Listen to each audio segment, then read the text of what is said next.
It's a story we've been covering all morning long. A local restaurant manager detained by ICE for nearly 2 months is now waiting on a judge to determine his future. On this Wired Wednesday, GV Wire reporter Edward Smith joins us live from the GV Wire studios in Fresno to give us more insight. Good morning, Edward. Thank you so much for your time this morning. Good morning, Liz. Okay, so do we know exactly how did ICE agents wind up picking up this person in question? Yeah, so, Sambe Poor, longtime manager over at Pismo's, had been working on he's been working on getting his immigration status fixed for probably since 2024.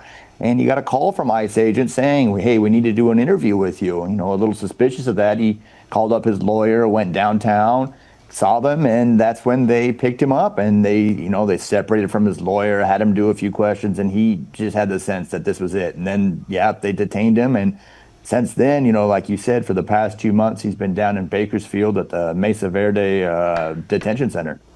He told a reporter yesterday that the ICE agents had told him this was related to a crime that he had committed a really long time ago. Do we know more about that? Yeah, so, right after he turned 18, he told us he got involved in some crime. He said he was hanging around bad people, and he said he calls it stupid, but it was a burglary, an auto and a home burglary that he committed since then. And, he spent 2.5 years on house arrest, after that. And, he really regretted it. And that's what it actually changed his immigration status. But back there in 2024, he worked to get that cleared up. So actually now he's cleared to get his immigration status to be here legally. In other words, to eventually wind up seeking the citizenship, as you were saying. What are the courts saying so far about his status?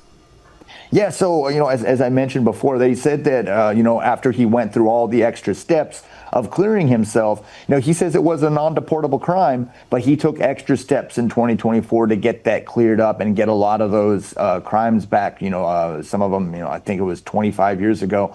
Get those reduced down greatly so that he is cleared, to get his green card and then finally his citizenship. Edward, what does ICE, do we know what does ICE specifically look at when it comes to detaining criminals? Because we've been hearing stories all over the board of people just simply complying with their appointments and showing up. They've been following the law. Different again from this case, because again, he did have run-ins with the law, which he says he's already taken care of, but others who haven't had as many issues, and yet, do we know what they're looking at?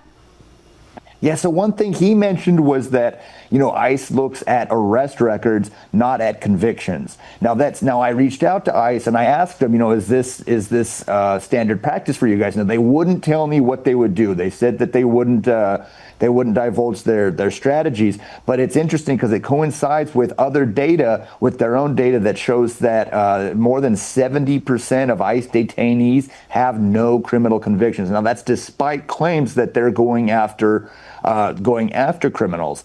And so that kind of lines up and that kind of feeds that same theory that, they're going after people with arrest records rather than arrest convictions. So that could mean a lot of things for people who may not have been convicted, found not guilty. That could still be on there. So it raises a lot of questions. It raises a lot of questions, but in some respects it lines up with the fact that we're seeing the number of detention centers increasing across the country if they are in fact casting a wider net than what we were initially told. So, Edward with GV Wire, thank you so much for your time this morning for Wired Wednesday.